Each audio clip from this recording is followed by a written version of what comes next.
মানুষের জীবনে তিনটি গুণ অত্যন্ত প্রয়োজনীয়: শ্রদ্ধা, বিনম্রতা, যোগ্যতা। যদি জ্ঞান লাভ করতে চান তাহলে শ্রদ্ধার প্রয়োজন, যদি মান লাভ করতে চান তাহলে স্বভাবে বিনম্র হওয়া প্রয়োজন, আর যদি মনোবাঞ্ছিত স্থান লাভ করতে চান তাহলে যোগ্যতার প্রয়োজন। বিষয়টা সহজ। শ্রদ্ধা আপনাকে জ্ঞান দেবে, নম্রতা আপনাকে মান, আর যোগ্যতা উচিত স্থান দেবে। কিন্তু যদি আপনি এই তিনটি গুণ সম্মিলিত করেন তাহলে এমন কিছু লাভ করবেন যা এই সব কিছুর থেকে অনেক ঊর্ধ্বে: সম্মান। আর এ হলো সেই সম্মান যা প্রত্যেক মানুষের নিজের জীবনে লাভ করতে চেষ্টা করা উচিত, কারণ এই হলো সেই সম্মান যার কারণে আপনি চলে যাওয়ার পরেও এই সংসার আপনাকে ভালোবাসবে আর মনে রাখবে। আসুন আমার সাথে ভালোবেসে বলুন, রাধা রাধা। অনেক সময় আমরা জীবনে অনেক মানুষকে এমন বলতে শুনে থাকি যে আমি অসফল হয়েছি কারণ আমার সময় ভালো যাচ্ছিল না, আমি এই জিনিসটা লাভ করতে চাইছিলাম কিন্তু করতে পারলাম না কারণ আমার সময়টা ভালো যাচ্ছিল না, আমি আমার জীবনে ওই মহান কাজটা করতে চাইছিলাম কিন্তু করতে পারলাম না। কেন? কারণ আমার সময়টা ভালো যাচ্ছিল না। কিন্তু যে মুহূর্তে ভালো সময় আমার জীবনে আসবে আমি সব কিছু প্রাপ্ত করব। এমন প্রায় প্রত্যেকেই বলেন। আসুন একটা কথা বোঝা যাক। একজন মালিকে দেখুন, সে প্রত্যেক দিন গাছের সেবা করে, তাকে জল দেয়, তার যত্ন আত্তি করে। কেন? প্রত্যেক দিন সেই গাছ ফল দেয় না, সঠিক সময় এলে তবেই সেই গাছ ফল দেয়, কিন্তু প্রত্যেক দিন মালি তার সেবা করে, তাকে যত্ন করে। শুধুমাত্র তখন করে না যখন সেই গাছ ফল দিতে সক্ষম। আর যদি মালি গাছের যত্ন প্রতিদিন না করে তাহলে হয়তো সেই গাছ ফল দিতেই পারবে না। এটাই হলো আমাদের জন্য একটা শিক্ষা। যখন সময় আমাদের জন্য অপেক্ষা করে না তখন আপনি সময়ের জন্য কেন অপেক্ষা করছেন? ভালো সময়ের জন্য অপেক্ষা করবেন না। ভালো এবং শুভ কর্ম দ্বারা ভালো সময়কে নিজের কাছে টেনে আনুন। নিরন্তর কর্ম করুন, পরিশ্রম করতে থাকুন, শুভ সময় আপনা থেকেই আপনার কাছে আসবে। আসুন আমার সাথে ভালোবেসে বলুন, রাধা রাধা। মানুষের এই সংসারে জীবনযাপন করার জন্য কিছু জিনিসের প্রয়োজন পড়ে। এমন কিছু আবেগ, এমন কিছু বস্তু আছে যেগুলো তার প্রয়োজন হয়, কিন্তু সব থেকে বেশি যে জিনিসটা তার প্রয়োজন হয় সেটা হলো সম্মানের। আমাদের ভালো লাগে যখন কেউ আমাদের সম্মান করে। আমরা কাউকে সম্মান করলে তারও সেটা ভালো লাগে। কিন্তু আপনি দেখবেন যে সংসারে বেশিরভাগ মানুষ দুটি মাপদণ্ডের ভিত্তিতে সম্মান করেন, হয় বয়স দেখে করেন বা উপার্জন দেখে, অর্থাৎ সেই ব্যক্তি কতটা উপার্জন করেন। এবার ভেবে দেখুন, এটা আবশ্যক নয় কারোর বয়স যদি বেশি হয় তার বুদ্ধিও ততটাই বেশি হবে। আবশ্যক এটাও নয় যে কোনো ব্যক্তি যদি অত্যন্ত ধনী হন বা তার মনও নির্মল হবে বা তিনি সৎকর্ম করবেন বা এমন কোনো কর্ম করবেন যাতে উনি সম্মান লাভ করতে পারেন। হতে পারে উনি ধনী কিন্তু দুশ্চরিত্র। সেই জন্য বয়স বা উপার্জন দেখে কোনো ব্যক্তিকে সম্মান করবেন না। কর্ম দেখুন। যদি গভীরভাবে ভেবে দেখেন তাহলে দেখবেন যদি কোনো মানুষ কোনো সৎকর্ম করেন তাহলে তার প্রতি হৃদয় থেকে সম্মান জাগ্রত হয়। এটাই হলো সেই সম্মান যা অর্জন করতে হবে। বয়স আজ আছে, কাল আরো বৃদ্ধি পাবে। উপার্জন আজ আছে, কাল সেটা কমে যেতেও পারে। কিন্তু যদি আপনি নিরন্তর শুভকর্ম করতে থাকেন তাহলে আপনি মৃত্যুর পরেও অমর হয়ে থাকবেন। আসুন আমার সাথে ভালোবেসে বলুন, রাধা রাধা। পাপ এবং পুণ্য, এই দুই হলো সংসারের এমন দুই বিন্দু যাকে কেন্দ্র করে এই সংসারের চক্র ঘুরতে থাকে। আমরা যদি কোনো কর্ম বিচার করি হয় পুণ্য নয় পাপের দৃষ্টিভঙ্গি দিয়ে, এটা হয় পুণ্য না হলে পাপ। কিন্তু এই পাপ এবং পুণ্য এই দুই নির্ভর করে প্রত্যেক মানুষের উপর, তার চিন্তাধারা, তার পরিস্থিতির উপর। ধরুন এমন একজন মানুষ যিনি অনেক দিন ধরে বনে পথ হারিয়েছেন, অনেক দিন হয়তো উনি কোনো খাবার খাননি। এবার এমন পরিস্থিতি চলে এসছে যে এবার যদি উনি খাবার না খান তাহলে হয়তো জীবিতই থাকবেন না। আর এমন অবস্থায় ওনার সামনে যদি কোনো প্রাণী আসে তাহলে তাকে শিকার করা, এটা কিন্তু তার কাছে পাপ নয়, এটা তো জীবিত থাকার একমাত্র উপায়, এটা তার কাছে পুণ্য সম। আর যদি আমি এমন একজন ব্যক্তির কথা বলি যিনি সরল, যিনি একটি সুখী, শান্ত, সুরক্ষিত জীবনযাপন করছেন, তার কাছে কিন্তু এটা পাপ। এইরকমই এই সংসারে ভিন্ন ভিন্ন পরিভাষা আছে পাপ এবং পুণ্যের। তার মধ্যে যদি আমি আপনাকে একটি সরল পরিভাষা দিই, সেটা হলো জীবনে যখনই কোনো কর্ম করবেন সেটা নিয়ে একটু ভেবে দেখুন যে এই যে কাজটা আমি করছি তার ফলে এই যে অন্য মানুষেরা আছেন এই সংসারে, তারা কি দুঃখ পাবেন? যদি তারা দুঃখ পান তাহলে সেটা পাপ। যদি আপনি এমন কোনো কর্ম করেন যার ফলে অন্যরা প্রসন্নতা লাভ করেন, তাদের মুখে হাসি ফুটে ওঠে, যদি তারা প্রেরিত হন, জীবনে সামনে এগোতে পারেন, তাদের বিকাশ হয়, তাহলে এটা হলো পুণ্য। তাই জীবনে সবসময় পুণ্য করতে থাকুন আর আমার সাথে ভালোবেসে বলুন রাধা রাধা। বনস্পতি ফলনের জন্য আমাদের কিসের প্রয়োজন পড়ে? একটু ধরিত্রীর, একটু পরিশ্রমের, আর একটা বীজের। এবার যদি মানুষের কথা বলি তাহলে এখানে ধরিত্রী হলো মানুষের এই জীবন, যেখানে মানুষ নিজের ইচ্ছের ফল ফুল ফলন করতে চায়। পরিশ্রম হলো আমাদের কর্ম, আর বীজ হলো আমাদের নির্বাচন। আমাদের বেছে নিতে হবে যে আমরা কি বপন করব, আম নাকি ফণি মনসা, এর মধ্যে আমরা কি পেতে চাই? রসালো ফলের ফলন চাই নাকি কাঁটার ফলন চাই, তা আমাদের উপর নির্ভরশীল। কিন্তু একটা কথা ঠিক, লক্ষ্য যেমনই হোক না কেন, জীবন যেমনই হোক না কেন, যদি আপনি লক্ষ্যের দিকে এগোতে থাকেন তাহলে কর্মের সাথে খামখেয়ালি আচরণ করতে পারবেন না। যদি আপনি এমন করেন তাহলে এটা আপনাকে একটা অনুচিত লক্ষ্যে পৌঁছে দেবে, সেটা কিন্তু নিশ্চিত। সবসময় এটা মনে রাখবেন, কর্মের সাথে খামখেয়ালি হবেন অর্থাৎ কর্মফলও আপনার সাথে খামখেয়ালি হবে। তাহলে নিষ্ঠার সাথে কর্ম করতে থাকুন আর নিজের লক্ষ্যকে প্রাপ্ত করুন। আর আমার সাথে ভালোবেসে বলুন রাধা রাধা। অগ্নি চতুর্থ তত্ত্ব, সব থেকে বেশি গুরুত্বপূর্ণ কিন্তু তার থেকেও বেশি ভয়াবহ। কখনো অগ্নিকে নিয়ন্ত্রিত রূপে উনুনে জ্বলতে দেখেছেন? এই অগ্নি আমাদের খাবার বানাতে সাহায্য করে, যা আমাদের শক্তি প্রদান করে। কিন্তু এই অগ্নি যখন বিচলিত হয়ে, অনিয়ন্ত্রিত হয়ে কোনো বনের আগুন হয়ে ওঠে, তখন মহা বিনাশ ঘটে যায়। আপনারই অন্তরের ঊর্জা হলো এই অগ্নি। এটা আপনার শক্তিও, আপনার ক্রোধ। একে ব্যবহার কিভাবে করবেন তা আপনারই হাতে। যদি কোনো ব্যক্তি নিজের অন্তরের এই ঊর্জাকে ব্যবহার করেন শক্তির রূপে, তাহলে সে বিকাশ ঘটাতে পারে, নির্মাণ ঘটাতে পারে।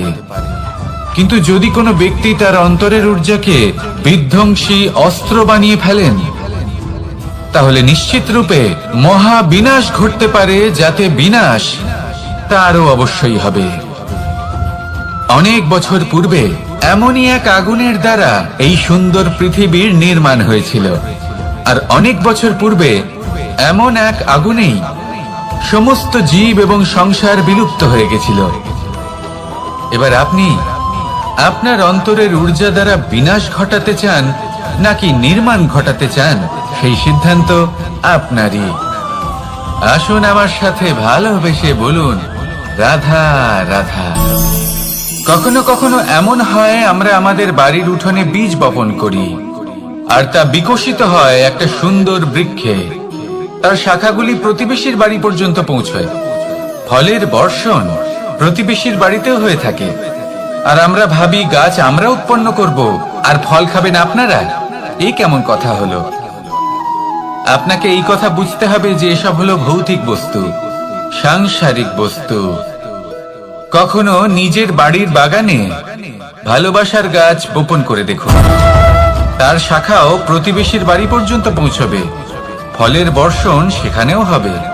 কিন্তু সেই ফল চাইতে আপনাকে যেতে হবে না, সেই ফল দ্বিগুণ মাত্রায় আবার আপনার কাছেই ফিরে আসবে। তাই নিজের বাড়িতে আর নিজের মনে ভালোবাসার গাছ উৎপন্ন করুন। এই জীবন প্রসন্ন হয়ে বলবে, রাধা রাধা। অ দিয়ে অন্ত, আ দিয়ে আরম্ভ, এই দুইয়েরই রাশি সমান। যদি আপনি মন দিয়ে দেখেন তবে দেখবেন এদের সম্পর্ক খুবই নিবিড়। কিভাবে? যখন কোনো কিছু শুরু হয় এটা নিশ্চিত হয়ে যায় যে তা সমাপ্তও হবে। আরম্ভই যদি না হয় তা সমাপ্তও হবে না। যা আরম্ভ হয়েছে তার সমাপ্তি হলো অবশ্যম্ভাবী। এটাই হলো প্রকৃতির নিয়ম, একে এড়ানো যায় না। এবার এই কথা আমরা সকলে জানি। এবার মানুষ কি ভাবে যে সমাপ্তির পরে কি হতে পারে, এর উত্তর তাদের কাছে নেই। তাদের উচিত অন্য কোনো বিষয় ভাবা যা বেশি গুরুত্বপূর্ণ। এবার মানুষ এটা জানে না যে মৃত্যুর পরে কি হতে পারে, কিন্তু এই কথা অবশ্যই জানে যে জন্ম থেকে মৃত্যু পর্যন্ত এই সময়, যাকে আমরা জীবন বলে থাকি, এই সময় আমরা কর্ম করতে পারি। এই কথা তো আমরা জানি। তাহলে এমন কি কর্ম করা যেতে পারে যা আমাদের সমাপ্তির পরও আমাদের প্রাসঙ্গিক করে রাখতে পারে, এই বিষয়ে ভাবা উচিত। যে জন্মগ্রহণ করেছে তার মৃত্যু হবেই, এটা সাধারণ বিষয়। কিন্তু ইতিহাস আজও সেই সকল মানুষজনকে স্মরণ করেন যাদের এই সংসার তাদের মৃত্যু নয়, বরং তাদের জীবনকালে যে কর্ম তারা করেছেন তার দ্বারা মনে রাখেন। সেই কর্মের কারণে এই সংসারে তাদের নাম, তাদের কর্ম, তাদের ব্যক্তিত্ব, তাদের কীর্তি অমর হয়ে থাকে এবং থাকবে। আপনার কাছে এতটা সময় নেই যতটা আপনার মনে হচ্ছে আপনার কাছে আছে। সেই জন্য যত শীঘ্র সম্ভব শ্রেষ্ঠ কর্ম করুন, যতটা পারবেন ততটা অধিক সুকর্ম করুন। এই সংসারে নিজেকে অমর করে তুলুন আপনার মৃত্যুর পরেও। আর আমার সাথে ভালোবেসে বলুন, রাধা রাধা। ওমা, এ কি? আমি কখন থেকে এখানে অপেক্ষা করছি, হাত পেতে দাঁড়িয়ে রয়েছি যাতে একটা ফল আমার হাতে এসে পড়ে এবং সেটা আমি খেতে পারি। কখন থেকে অপেক্ষা করছি, কিন্তু সেটা হচ্ছেই না। এবার আপনি বলবেন যে এসব কি বলছি, এ কি অদ্ভুত কথা বলছি। যদি ফল খেতে হয় তাহলে আমাকে বৃক্ষে চড়তে হবে, ফলের কাছে পৌঁছতে হবে, তবেই তো ফল পাবো। এবারে এটা অত্যন্ত সহজ ব্যাপার, কিন্তু এই বিষয়টা আপনি নিজের জীবনের প্রসঙ্গে ভেবে দেখুন। লক্ষ্য কোথায় আছে আপনি জানেন, সেই লক্ষ্যে পৌঁছানোর পথ কি সেটাও আপনি জানেন, সেই পথে চলার ক্ষমতাও আপনার রয়েছে, কিন্তু তাও আপনি নিজের লক্ষ্য লাভ করতে পারছেন না। কেন? কারণ আপনি অপেক্ষা করছেন যে লক্ষ্য আপনার সামনে চলে আসবে, কিন্তু তা হয় না। লক্ষ্য সে যাই হোক না কেন, ধন হোক, প্রেম হোক, কোনো সম্মান হোক বা মোক্ষ হোক, যদি আপনি তার দিকে অগ্রসর না হন তাহলে ফল প্রাপ্তি অসম্ভব ব্যাপার, তা কোনোদিনই হবে না। সেই জন্য আপনার চোখের সামনে আপনি যদি নিজের লক্ষ্যকে দেখতে পান তাহলে উঠুন এবং সেই দিকে অগ্রসর হতে শুরু করুন। নিজের অন্তরের সকল অশুভ গুণ দূর করুন, অলসতা ত্যাগ করুন, অজ্ঞানতা ত্যাগ করে দিন এবং চলতে থাকুন। অবশ্যই মনোবাঞ্ছিত ফল লাভ করতে পারবেন। মনে রাখবেন, চলতে থাকলে তবেই লক্ষ্য প্রাপ্তি হবে। অপেক্ষার দ্বারা শুধুমাত্র মৃত্যু লাভ হবে। আসুন আমার সাথে ভালোবেসে বলুন, রাধা রাধা। পাখি কখন জন্ম নেয়, কখন উড়তে শেখে, কখন বাসা বানাতে শেখে, কখন নিজের মৃত্যু লাভ করে, এসব আমাদের মধ্যে কেউ জানি না। কিন্তু পাখি একটা কথা খুব ভালো করে জানে, যে এই সংসারেও যা কিছুই করুক না কেন, এই সংসারের ওকে নিয়ে কিচ্ছু যায় আসে না। এবার আমরা কি করি? কোনো কাজ করার আগে আমরা এটা ভাবি যে এই সংসার যদি আমাকে দেখে ফেলে তাহলে কে জানে এই সংসার কি ভাববে, আমার প্রতিচ্ছবি কেমন তৈরি হবে কে জানে, কে জানে কি হবে আদি ইত্যাদি। এই সব ভাবনায় আমরা মগ্ন হয়ে যাই।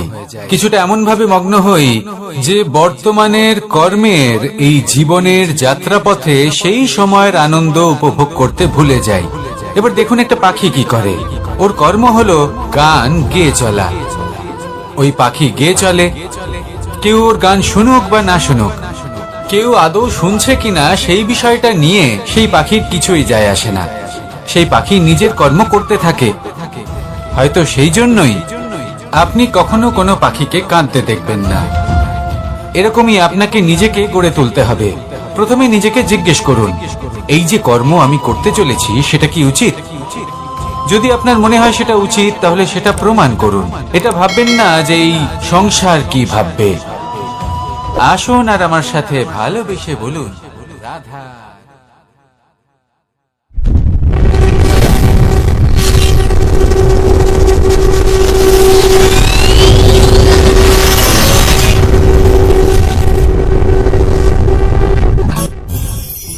আকাঙ্ক্ষা কখন লোভে পরিণত হয়ে যায় তা কেউ বলতে পারে না। এবার তার পরিণাম কি হতে পারে তাও আমরা কেউ জানি না। আজ আমি আপনাকে বলছি, কোনো ব্যক্তি সব থেকে বেশি ক্ষতির সম্মুখীন তখনই হয় যখন সে এটা মনে করে যে সে সব থেকে বেশি সুরক্ষিত স্থানে রয়েছে। সে ভাবে যে সে সেখানে সুরক্ষিত রয়েছে। সে তখন অসাবধান হয়ে পড়ে, আর তখনই তাকে জীবনের সব থেকে বড় ক্ষতির সম্মুখীন হতে হয়। নিঃস্ব হয়ে যাওয়ার পরিস্থিতি কোনো মানুষের জীবনে তখনই আসে যখন তার কাছে প্রচুর সম্পত্তি থাকে এবং সে তার থেকেও অনেক বেশি সম্পত্তি অর্জন করতে চায়। সেই অনেক বেশি সম্পত্তি অর্জন করার চেষ্টায় সে এমন কিছু করে বসে যার ফলে তাকে সমস্ত সম্পত্তি হারাতে হতে পারে। একজন রচনাকার নিজেই নিজের প্রতিভা একদম শেষ করে দিতে পারে যখন সে অনেকগুলো কাজ নিজের কাঁধে নিয়ে নেয়। একটা গুরুত্বপূর্ণ কথা সবসময় মনে রাখবেন, আজ আপনি যেখানেই থাকুন না কেন, যেমনই যে কোনো স্থানেই থাকুন না কেন, এর পেছনে আপনার আকাঙ্ক্ষার একটা বিশাল ভূমিকা রয়েছে। কিন্তু মনে রাখবেন, আপনাকে শিখতে হবে যে কখন আর কিভাবে নিজের উচ্চাকাঙ্ক্ষাগুলিকে লাগাম পরাতে হবে, কারণ এটা অত্যন্ত আবশ্যক। তাই আসুন আর আমার সাথে ভালোবেসে বলুন, রাধা রাধা। রাত্রে আমরা সুখ নিদ্রা লাভ করি, আমরা স্বপ্ন দেখি, ভবিষ্যতের পরিকল্পনা করি, খুব ভালো লাগে। সকালে যখন চোখ খুলি নিদ্রা ভঙ্গ হয়, স্বপ্ন সেইখানেই ভেঙে যায়, আর তারপর আমরা আমাদের রোজকার জীবন যাপন করি। স্বপ্ন হয়তো মানুষ রাতের বেলায় দেখেন, কিন্তু সেটাকে সার্থক দিনের বেলাতেই করতে হয়।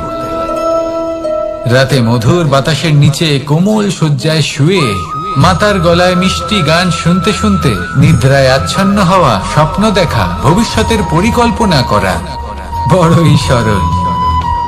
কিন্তু সকালবেলায় সময় মতো উঠে সূর্যের তাপ সহ্য করে, সেই উষ্ণতা সহ্য করে সর্বাঙ্গ ঘেমে গিয়ে নিজের পথ খুঁজে বের করা, সেই পথে অগ্রসর হওয়া, বাধা বিপত্তি এসবের সম্মুখীন হওয়া, আর তারপর লক্ষ্য লাভ করা, এগুলো কঠিন কাজ। এ হলো অত্যন্ত কঠিন কাজ।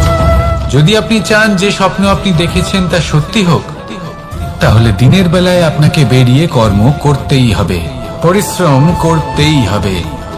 মনের এই চক্ষু দিয়ে স্বপ্ন দেখা সম্ভব, কিন্তু যদি আপনি বুঝতে পারেন যে এই স্বপ্নই হলো আপনার লক্ষ্য, তাহলে তাকে সার্থক করতে শুধুমাত্র পরিশ্রম দ্বারাই করতে হবে।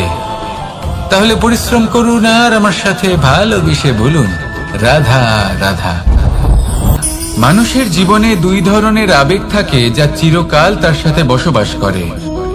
প্রথম, স্বপ্ন। দ্বিতীয়, অজুহাত। মানুষ হাজার হাজার স্বপ্ন দেখতে পারে। আমাকে এই কাজ করতে হবে, আমাকে ওখানে ঘুরতে যেতে হবে, আমায় জীবনে এই অসম্ভব কাজ বাস্তবায়িত করে দেখাতে হবে, আদি ইত্যাদি। এবার ঠিক যেমন স্বপ্ন দেখেন, সেইভাবে অজুহাতও খুঁজে নিয়ে আসেন। আমি এই স্বপ্ন পূরণ করতে পারলাম না, কারণ আমাকে কেউ সাহায্যই করলো না, কারণ আমি দুর্বল হয়ে পড়েছিলাম, কারণ আমার কাছে সময়ই ছিল না, আদি ইত্যাদি। এবার সাফল্য এবং অসফলতার মাঝখানে এই ধরনের সংঘর্ষ হতে থাকে। সাফল্য তখন লাভ করা সম্ভব যখন আপনার স্বপ্ন আপনার অজুহাতের থেকে অনেক বড় হয়। আর অসফলতা তখন পাবেন যখন আপনার অজুহাত আপনার স্বপ্নের থেকে অনেক বড় হয়। আপনি যদি সাফল্য লাভ করতে চান তাহলে চেষ্টা করতে থাকুন, পরিশ্রম করুন। যদি অসফল হন তাহলে ভয়ভীত হওয়ার কোনো প্রয়োজন নেই। নিজের ভুল বুঝুন, তাকে শুধরে নিন, আবার চেষ্টা করুন। কিন্তু যদি নিজের জীবনে অজুহাত নিয়ে আসেন তখন স্বপ্ন কখনো পূরণ হবে না। আসুন আমার সাথে ভালোবেসে বলুন, রাধা রাধা। ভয়ের সাথে আমরা সবাই পরিচিত, কষ্টও আমরা সবাই পেয়েছি।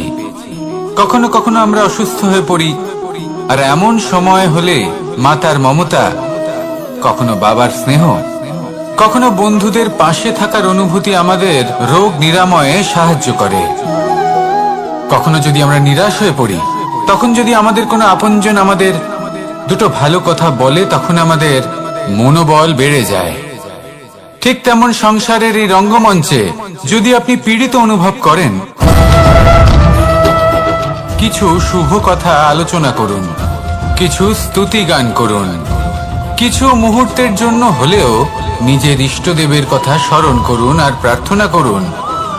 সাহস বাড়বে, শক্তিও বৃদ্ধি পাবে এবং সামনে এগিয়ে চলার পথও দেখতে পাবেন। তখন এই মন প্রসন্ন হয়ে বলবে, রাধা রাধা। কখনো কখনো অন্ধকারের সাথে লড়াই করার জন্য আমরা প্রদীপ জ্বালাই। এতে প্রথমে সলতে রাখি, তারপর তেল ঢালি, তারপর আগুন জেলে এটা প্রজ্বলিত করি। তারপর একটা সময় আসে যখন এই প্রদীপ নিভে যায়। কারণটা কি? কারণ কি এটা যে প্রদীপের প্রকাশমান হওয়ার ক্ষমতা সমাপ্ত হয়েছে? না, এই যে আগুন আমরা দেখতে পাচ্ছি, এই আগুনের জন্য যে শক্তির প্রয়োজন হয় তা আসে এই তেল থেকে। যদি এই তেল সমাপ্ত হয়ে যায় তাহলে এই প্রকাশ তাও সমাপ্ত হয়ে যায়। আর আমাদের জীবনে এই তেল হলো আমাদের কর্ম, আর এই আগুন আর এর দ্বারা উৎপন্ন হওয়া প্রকাশ আমাদের ভাগ্য। যত আমাদের কর্ম ক্ষীণ হতে থাকবে, আমাদের ভাগ্য সৌভাগ্য কোথাও না কোথাও লুপ্ত হয়ে যাবে। যে উজ্জ্বল ভবিষ্যৎ আমরা চাইছি তা কখনো লাভ করতে পারবো না যদি কর্ম না করি। ঠিক যেমন তেল ছাড়া অগ্নি উৎপন্ন হয় না, তেমনি কর্ম ছাড়া সৌভাগ্য হয় না। আর যেমন কর্ম তেমন ভাগ্য। তাই সবসময় কর্ম করতে থাকুন, কর্ম করা থামাবেন না। আর আমার সাথে ভালোবেসে বলুন, রাধা রাধা। জীবনে তিনটি বিষয় আছে, তিনটি বস্তু আছে, তারা যেন আপনাকে কখনো বশে না করে নিতে পারে। প্রথম হলো ধন। ধন যতক্ষণ আপনি ব্যবহার করতে থাকেন, যতক্ষণ তা আপনার কাজে আসছে, ততক্ষণ ঠিক আছে, এই ধন আপনার কাছে অমৃত। কিন্তু যখন এই ধন আপনাকে ব্যবহার করতে শুরু করে, বুঝে যাবেন যে আপনার পতনের সময় শুরু হয়েছে। দ্বিতীয় বিষয়, ফেলে আসা অতীত। যাই করুন, আপনি অতীত পাল্টাতে পারবেন না, আর এই সত্যিটা আপনিও জানেন। কিন্তু তাও এর বশবর্তী আমরা হয়ে পড়ি। আর যখন তাই হয়, তখন এই সংসারে আমরা যেখানেই যাই না কেন, যত বড়ই সুখ লাভ করি না কেন, সেই সব আমাদের কাছে তিক্ত বলে মনে হয়। তৃতীয় বিষয়, আপনার আশেপাশের মানুষ ভিন্ন ভিন্ন ধরনের মানুষ হয়, যাদের চিন্তা ভাবনা এবং দৃষ্টিভঙ্গি ভিন্ন ভিন্ন প্রকারের। যদি এদের বশবর্তী আপনি হয়ে পড়েন, তাহলে কেউ বলবে এটা করো, এটা ভালো। কেউ বলবে এটা করো না, ওটা করো, ওটা ভালো কাজ। কেউ বলবে এই দুটোই করো না, অন্য কিছু করো। এই কথাগুলিতে আপনি এতটাই জড়িয়ে পড়বেন যে আপনি লক্ষ্যভ্রষ্ট হয়ে পড়বেন। তাই এই তিন বিষয় থেকে সাবধানে থাকবেন। যদি কোনো কিছু বশ করতে হয়, তাহলে আপনাকে বশ করতে হবে আপনার আজকে, নিজের বর্তমানকে। এটা খুব প্রয়োজনীয়। এটা ভাববেন যে এই সময়ের সদ্ব্যবহার আমি কিভাবে করব, সময়কে শাসন কিভাবে করব, ওই কর্ম কিভাবে করব যাতে ভবিষ্যতে কখনো আমার আফসোস না হয়, বরং এই সংসার আমাকে নিয়ে গর্ব করবে, সেই কর্ম করুন। আর যখন আপনি এটা শিখে নেবেন, তখন আপনি নিজেই নিজেকে প্রকৃত অর্থে ভাগ্যশালী করে তুলবেন। আসুন আমার সাথে ভালোবেসে বলুন, রাধা রাধা। অনেক সময় আমরা কারোর নীরবতাকে তার দুর্বলতা ভেবে বসি। হতেই পারে সেই ব্যক্তি উত্তর দিতে চাইছেন না, হতে পারে অন্য কোনো কারণ আছে যা আমরা বুঝতেই পারছি না।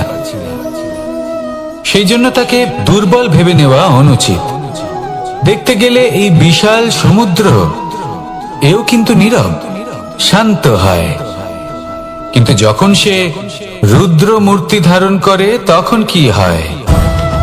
সমগ্র সংসারকে বিনাশের পথে নিয়ে যায় এই সমুদ্র, প্রলয় সৃষ্টি করে।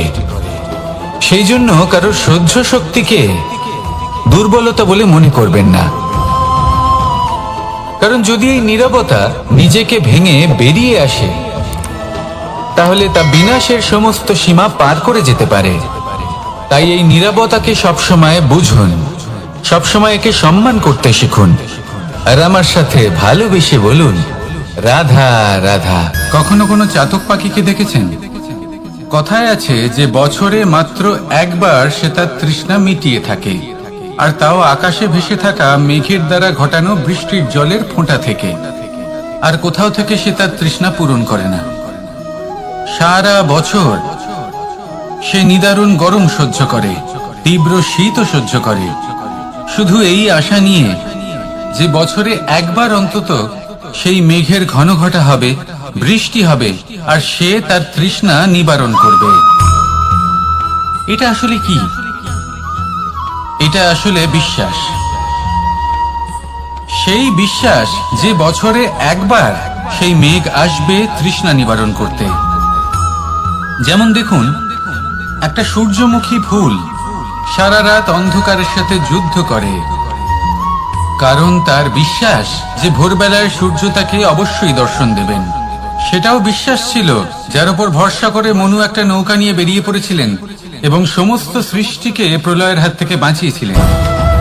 সেটাও ছিল ভালোবাসার প্রতি বিশ্বাস, যার উপর ভরসা করে বানর এবং ভাল্লুক সেনা নিয়ে শ্রীরাম আক্রমণ করেছিলেন সমস্ত বরদানপ্রাপ্ত অসুরগণ এবং রাক্ষসগণের লঙ্কায় এবং জয় লাভ করেছিলেন।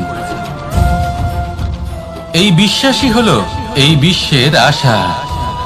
বিশ্বাস রাখুন যে আপনি হলেন সর্বশ্রেষ্ঠ এবং শুধুই নিজের কর্ম করতে থাকুন। এই বিশ্বাসের আশাই আপনাকে প্রতি মুহূর্তে বল প্রদান করবে। এ হলো আমার বিশ্বাস। আসুন আর আমার সাথে ভালোবেসে বলুন, রাধা রাধা। যোগাসন। যোগাসনে আসন অত্যন্ত গুরুত্বপূর্ণ। এবার আমি বলবো সবথেকে শ্রেষ্ঠ আসন কোনটি। আশ্বাস। নিজেকে আশ্বস্ত করতে থাকুন যে আমি আছি, সব ঠিক হবে, যা হচ্ছে ভালোর জন্য হচ্ছে। এই আশ্বাস আপনাকে জীবনে এমন ধনাত্মক বিশ্বাস দেবে যে আপনি বড় বড় সমস্যার সমাধান করতে পারবেন। এবার যদি কথা বলি সবথেকে কঠিন সময়ের, তাহলে সেটা হলো বিচ্ছেদের। যা মা সীতাকে সহ্য করতে হয়েছে শ্রীরামের জন্য, রাধা কৃষ্ণকেও সহ্য করতে হয়েছে।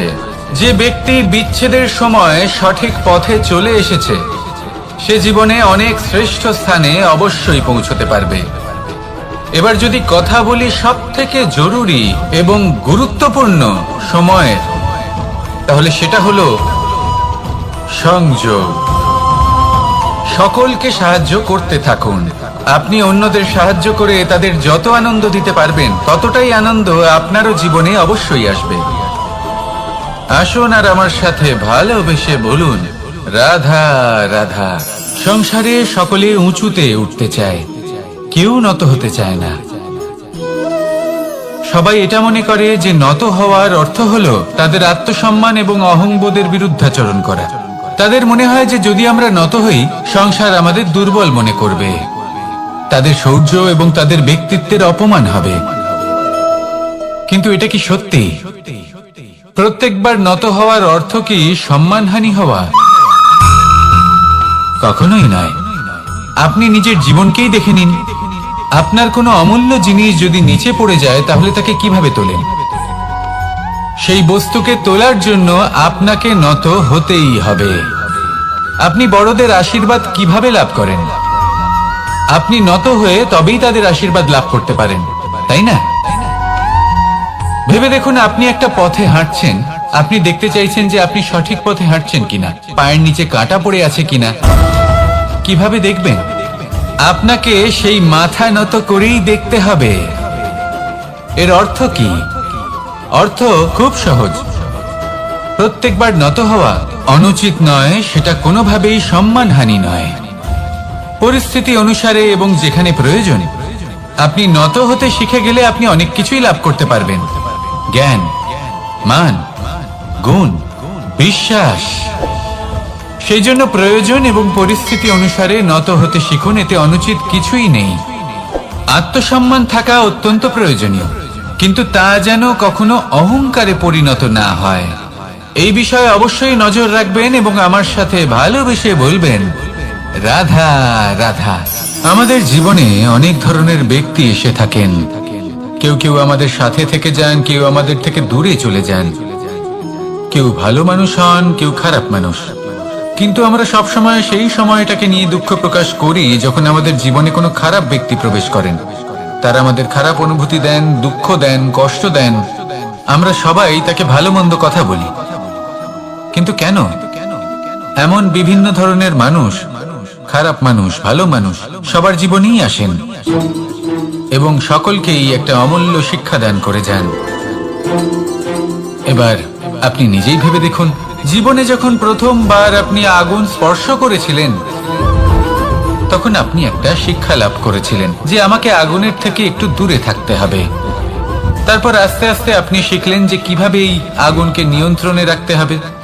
তারপর আপনি শিখলেন যে কিভাবে নিজের জীবনে তাকে প্রয়োগ করতে হবে, তা সে অন্ধকারে প্রকাশ লাভ করার জন্য হোক বা খাবার বানানোর জন্য। সেইভাবেই কোনো খারাপ ব্যক্তি যখন আপনার জীবনে আসে, কোনো শিক্ষা দিয়ে যান, তার প্রতি কৃতজ্ঞ থাকুন। তার বিষয় খারাপ ভাবার বা খারাপ অনুভূতি নিয়ে থাকার কোনো প্রয়োজন নেই। সেই শিক্ষা লাভ করুন, ইতিবাচক মনোভাব নিয়ে জীবনের সামনে এগোতে থাকুন। কেউ নেই যিনি আপনাকে বাধা দিতে পারেন।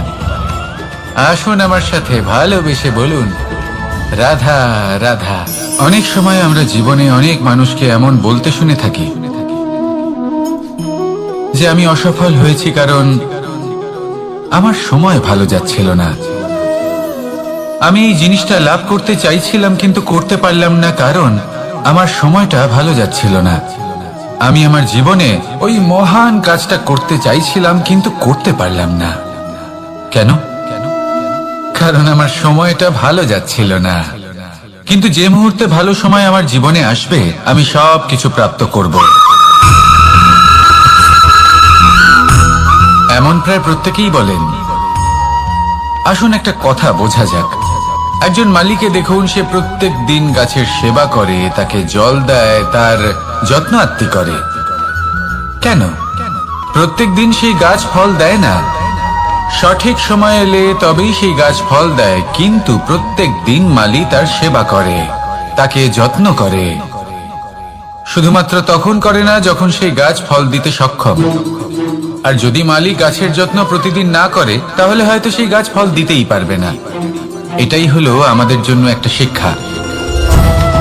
যখন সময় আমাদের জন্য অপেক্ষা করে না তখন আপনি সময়ের জন্য কেন অপেক্ষা করছেন?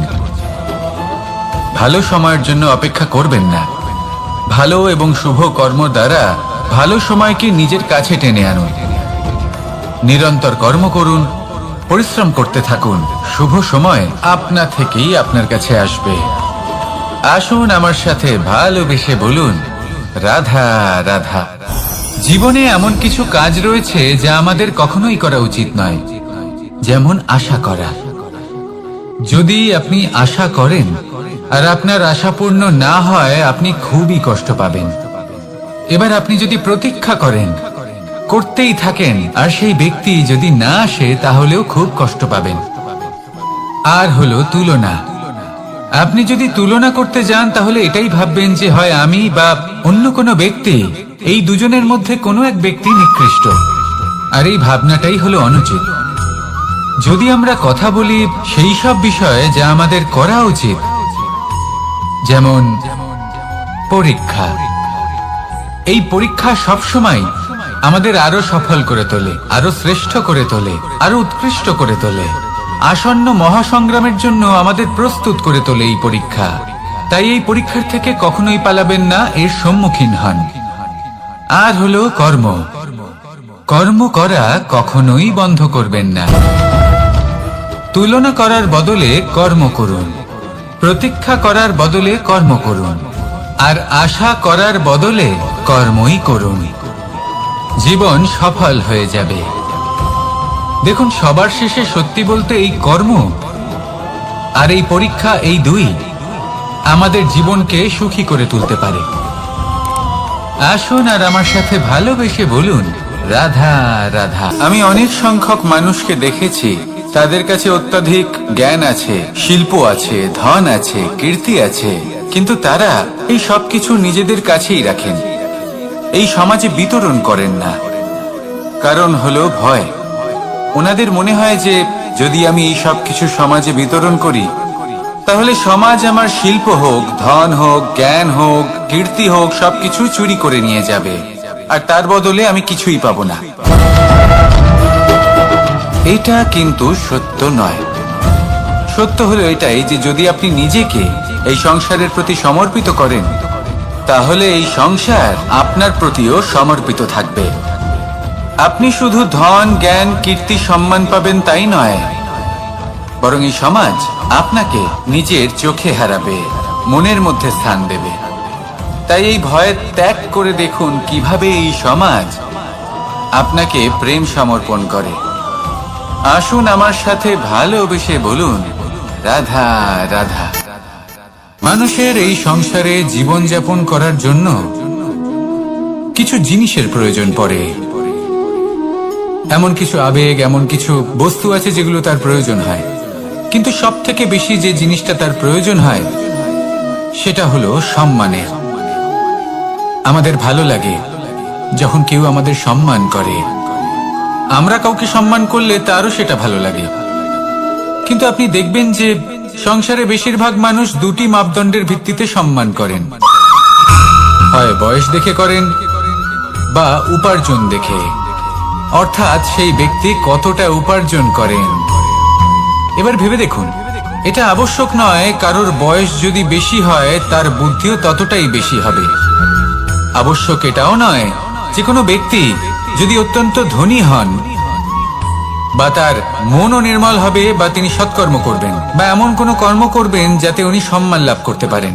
হতে পারে উনি ধনী কিন্তু দুশ্চরিত্র। সেই জন্য বয়স বা উপার্জন দেখে কোনো ব্যক্তিকে সম্মান করবেন না। কর্ম দেখুন। যদি গভীরভাবে ভেবে দেখেন তাহলে দেখবেন যদি কোনো মানুষ কোনো সৎকর্ম করেন তাহলে তার প্রতি হৃদয় থেকে সম্মান জাগ্রত হয়। এটাই হলো সেই সম্মান যা অর্জন করতে হবে। বয়স আজ আছে, কাল আরো বৃদ্ধি পাবে। উপার্জন আজ আছে, কাল সেটা কমে যেতেও পারে। কিন্তু যদি আপনি নিরন্তর শুভকর্ম করতে থাকেন তাহলে আপনি মৃত্যুর পরেও অমর হয়ে থাকবেন। আসুন আমার সাথে ভালোবেসে বলুন, রাধা রাধা। আমাদের জীবনে আমরা যখনই এমন কোনো মানুষের সাথে পরিচিত হই যে বয়সে, পদে এবং আর্থিক দিক থেকে আমাদের থেকে পিছিয়ে, তখন আমরা সবাই খুব হীন নজরে তাদের দিকে দেখি। মনেই করি না যে সেই ব্যক্তির নিজস্ব একটা অস্তিত্ব রয়েছে, তার নিজেরও একটা মাহাত্ম্য রয়েছে। আমাদের মনেই হয় না যে আমাদের সামনে দাঁড়িয়ে থাকার যোগ্যতা আছে তাদের। চলুন আপনাকে একটা প্রশ্ন করি, শূন্যের নিজস্ব মূল্য কোথায়? আপনি বলবেন কিছুই না। শূন্যের আবার নিজস্ব মূল্য কোথায়? কিন্তু যখন এই শূন্যই কোনো সংখ্যার সাথে এসে যুক্ত হয়ে যায়, কোনো অঙ্কের সাথে এসে যুক্ত হয়ে যায়, তখন তার মূল্য অনেক গুণ বৃদ্ধি পায়। অর্থাৎ এই শূন্যের মূল্য অবশ্যই আছে। আর আমাদের জীবনেও এমন কিছু ব্যক্তি থাকেন, তাদের দেখে মনে হয় যে এদের কোনো মূল্যই নেই। কিন্তু যখন এই ব্যক্তি কারোর সাথে এসে জুড়ে যান তখন তার মূল্য সেই ব্যক্তির বৃদ্ধি ঘটায়। এই সংসারে এমন কোনো ব্যক্তি নেই যার কোনো মূল্য নেই। যদি আমরা ধনুকের কথা বলি তাহলে তার জন্য একটি দড়ির প্রয়োজন হয় যেটি প্রত্যঞ্চা হিসেবে ব্যবহৃত হয়। যদি এই প্রত্যঞ্চা না থাকে তাহলে ধনুকের কোনো মূল্যই থাকে না। যদি প্রত্যঞ্চা না থাকে তাহলে ধনুকের অস্তিত্ব অসম্পূর্ণ থেকে যায়। এই সংসারে যে কোনো ব্যক্তি হোক বা যে কোনো বস্তু হোক, প্রত্যেকের নিজস্ব একটি মূল্য আছে। তার সম্মান করুন, সামনে অগ্রসর হন আর আমার সাথে ভালোবেসে বলুন রাধা রাধা।